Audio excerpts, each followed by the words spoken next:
Jogo aberto de volta pela TV Tarobá de Londrina, conversando hoje com o prefeito Marcelo Bellinati. Bom, o que o prefeito falou no bloco anterior a respeito das questões relacionadas às concessionárias, eu acho que nós podemos aplicar a as outras categorias, setores, né? E lembrando o seguinte... Igreja, academia... algumas categorias, lembrando que a determinação delas não abrirem não partia da prefeitura, partia do governo do estado, que eram shoppings, academias, galerias e as igrejas. Aí, em um determinado momento, a prefeitura ganhou aquela ação judicial que nos abriu uma possibilidade jurídica e legal de conduzirmos isso também.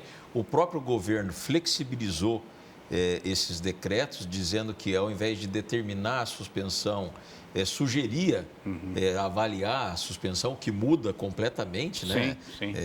Enfim, agora o governador também deu uma declaração dizendo que as academias devem permanecer fechadas, né? Depois daquele decreto do presidente, né? Ontem eu tive uma reunião longa com representantes das igrejas, já tive com representantes das academias e deixei muito claro, falei, olha, eu como prefeito, lá na frente, se eu tiver convicção que todas as nossas medidas salvaram vidas, ainda que seja uma, essa uma vida pode ser minha mãe, pode ser a sua mãe, pode ser um parente seu, um filho, enfim. Quanto que vale uma vida? A gente não tem como dimensionar, né? Então, por isso que eu tenho me baseado no que esse grupo de especialistas fala. Agora, é claro que eu participo das discussões, eu coloco, eu faço ponderações, eu faço apontamentos. As academias, eu coloquei muito claramente, eu que fiz a defesa de que elas deveriam ser reabertas com muito critério, com muito rigor, né? Com limitação do número de pessoas, com higienização, enfim. Fomos votos vencidos. 10-2 nós perdemos na votação, por critérios técnicos. Eles pediram que... foi 10-2, então, que se fizesse uma nova...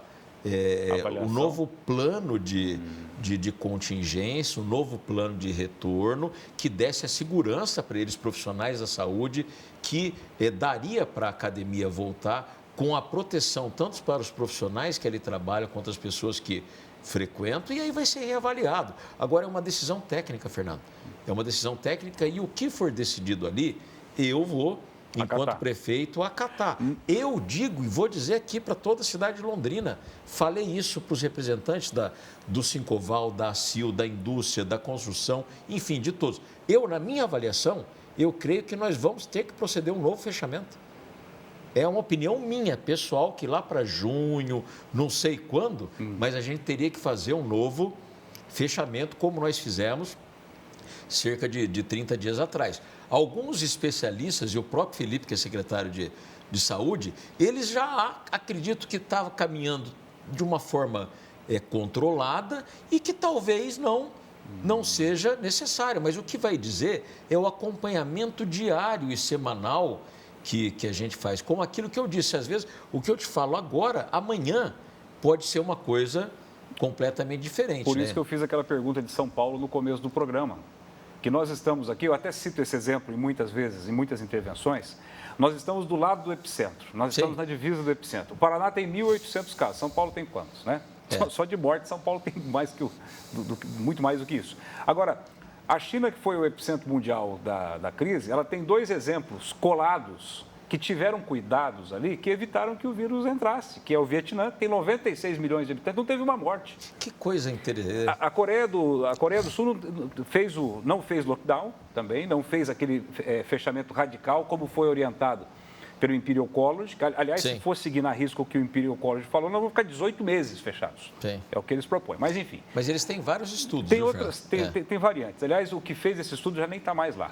E aí, prefeito, a pergunta para o senhor é o seguinte, nós temos um problema na economia. Claro. Né? Muita gente já perdeu muito grande. Muitas lojas muito fechadas. Grande. Qual foi o colchão que a prefeitura preparou para minimizar isso? Porque a gente sabe que muitas que já foram perdidas não voltarão mais. Fernando, eu vou falar que eu, francamente, por favor, eu sou o cara mais otimista do mundo, mas eu também sou realista. O mundo, não é o Brasil, vai viver a maior crise da sua história no pós-pandemia. crise econômica, desemprego, enfim. Para você ter uma ideia, os Estados Unidos, que é a maior potência econômica do mundo, já tem quase 30 milhões de novos desempregados. 30 milhões de pessoas que perderam o emprego na pandemia. Olha a dimensão disso, né? Então, as empresas vão quebrar, as prefeituras vão quebrar. Muitas já estão Eu tive quebrando. uma reunião com os prefeitos da região, a discussão não era quem vai quebrar ou não, era quando vai quebrar. Se vai quebrar em maio, se vai quebrar em junho, se vai quebrar em julho. Quebrar, que eu digo, é não ter dinheiro para pagar o salário. Ontem, o presidente da República disse que o governo federal, nos próximos meses, já não teria dinheiro para pagar o salário o presidente está defendendo a abertura dos geral, servidores. Então, veja, vai se criar um problema. Londrina, Fernando, vive uma situação ímpar. Nós vamos perder muita receita. A projeção da Secretaria da Fazenda é que nós perderemos mais de 100 milhões de recursos livres. O que é isso? Nós temos um orçamento de 2 bi, mas mais de 1 bilhão é recurso vinculado para você pagar a saúde, para você pagar a educação. O recurso livre é para pagar... Desculpe, e que vem do governo federal e do estadual, que também estão tendo... Que estão tendo redução de receita, isso. E o recurso livre é para você pagar o salário, para girar a máquina pública. Nós vamos perder mais de 10% de receita. É uma coisa impressionante. O que nos dá uma condição mais favorável é aqui, Fernando, eu vou dizer, e francamente, que nós fizemos a lição de casa no início da administração. Então, todas aquelas medidas saneadoras que nós fizemos no início da minha administração, seja a revisão da planta de valores, da taxa de lixo, corte de cargos, revisão dos grandes contratos da prefeitura, redução desses contratos, renegociação, tudo aquilo, corte de cargos, todo aquele choque de gestão que foi feito na prefeitura, nos deu uma condição melhor, mas não menos grave. Tanto não menos grave, que quando começou a pandemia, quando eu me liguei, o que estava acontecendo, viu? Opa, da China está indo para a Europa. Eu falei, não vai demorar muito, vai chegar aqui. Isso foi antes do Carnaval. Sim. Falei, não vai demorar muito, vai chegar aqui. Criamos o COESP, chamei a equipe e falei, vocês, vamos preparar 3 eixos de ação. Primeiro, saúde, porque vai chegar aqui. Aí o COESP, organizamos o COESP. Segundo, assistência social. Por que assistência social? Porque muita gente vai ter problema de não ter comida, vai perder o emprego, enfim, aquilo que eu falei, o vendedor de cachorro-quente vende o cachorro-quente de manhã para comer à noite. Se ele não está podendo trabalhar, como é que ele vai fazer? Tinha que ter uma coxa, um colchão de amparo aí. Só para vocês terem uma ideia, a prefeitura, a gente nem está divulgando isso, Fernando, mas a prefeitura já distribuiu mais de 22 mil cestas básicas. Mais de 11 mil famílias, a prefeitura deu um auxílio com dinheiro da prefeitura para que eles pudessem comprar o básico, é a comida, é o material de limpeza, o material de higiene. Então, a saúde, a assistência social e o amparo econômico.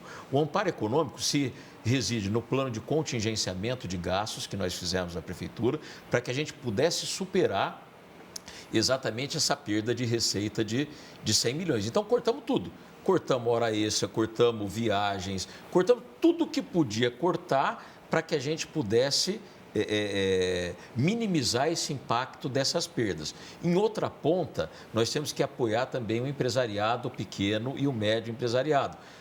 Nós estamos destinando 5 milhões de reais a um fundo garantidor. Enviei agora, essa semana retrasada, para a Câmara de Vereadores, um projeto que vai regulamentar essa questão, mas esses 5 milhões, eles vão se transformar em 50 milhões de reais para que a gente abra crédito para as pequenas, micro e médias empresas de até 60 mil reais, para que eles possam ter um fôlegozinho para tentar sair desse momento de crise. Esse recurso para o Fundo Garantidor, Fernando, é o maior do Brasil. Eu tive a informação que em nenhuma cidade do Brasil, mesmo nas cidades grandes, não aconteceu nada parecido. Então, a gente está trabalhando com planejamento, com organização. Não significa que a gente não vai sofrer isso. Vai sofrer. Muitas empresas vão fechar. Pessoas vão perder o emprego. Muitos pais de família vão perder o plano de saúde, outros não vão ter condição de pagar mais a escola particular do filho, vão vir para a rede pública. Isso. E a gente está trabalhando no sentido de criar uma proteção para ao menos a gente minimizar esse impacto na cidade. Vamos sofrer? Vamos sofrer, mas vamos passar por isso junto. O programa está encaminhando para o final. Aqueles empréstimos que foram para a Câmara, Sercontel, asfalto e iluminação. Isso houve muita crítica. O Marcelo vai pedir isso agora, por que vai pedir empréstimo, contrair dívida agora? Por que o senhor fez esses pedidos na Câmara? Mas então, exatamente, é no sentido de você retomar a economia da cidade. É dinheiro que vai ficar aqui. Vou dar um exemplo. A questão da iluminação pública não é empréstimo. Aquilo ali, eu acertei com o governador Ratinho Júnior, tá? Da gente fazer de Londrina a primeira cidade do Brasil 100% em LED. Todas as lâmpadas de Londrina em LED. Fizemos o projeto. Quanto que vai custar isso? Né? Então, para colocar lá na favela, para colocar no bairro, no conjunto, na praça, na zona rural, na cidade inteira, todas as luzes vão ser LED. E você viu o resultado, é mais segurança, mais iluminado, mais bonito. Né? Vai custar 70 milhões. Nós temos 70 milhões? Não, não temos. O que vai acontecer então?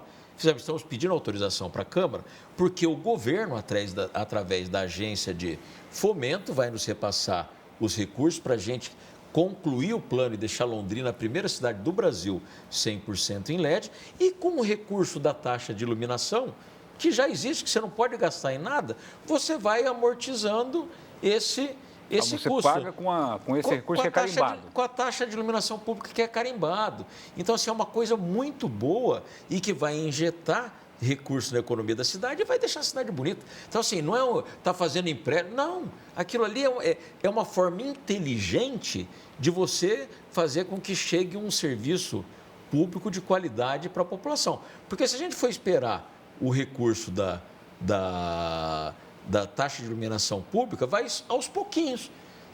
Vai demorar 10 anos para deixar Londrina 100% em LED. De uma maneira dessa, a gente em 2 anos deixa Londrina 100% em LED e com a taxa de iluminação pública, que todo mundo paga, eu pago, você paga, não vai ter aumento, não vai ter nada, esse recurso do governo vai sendo amortizado. Em relação à infraestrutura é qualidade de vida e é exatamente no sentido da gente fazer o quê?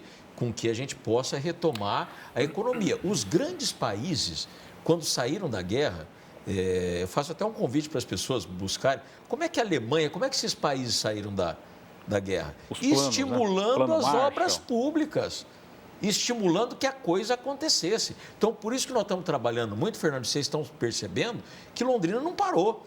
Londrina está em obras, é duplicação, é viaduto, é escola sendo construída, é creche, é posto de saúde, é melhoria, é cidade bonita, é trocando a iluminação em LED. Isso são pessoas que estão trabalhando, que estão ganhando. Quando ele recebe o salário dele, ele vai lá e gasta no mercadinho, ele faz circular a economia. Então, nós vamos ter que ter essa presença de espírito, de saber que exatamente são coisas boas para a cidade de Londrina. E o dinheiro para a Sercontel, o empréstimo? A Sercontel é o seguinte, a Sercontel é uma situação à parte, né?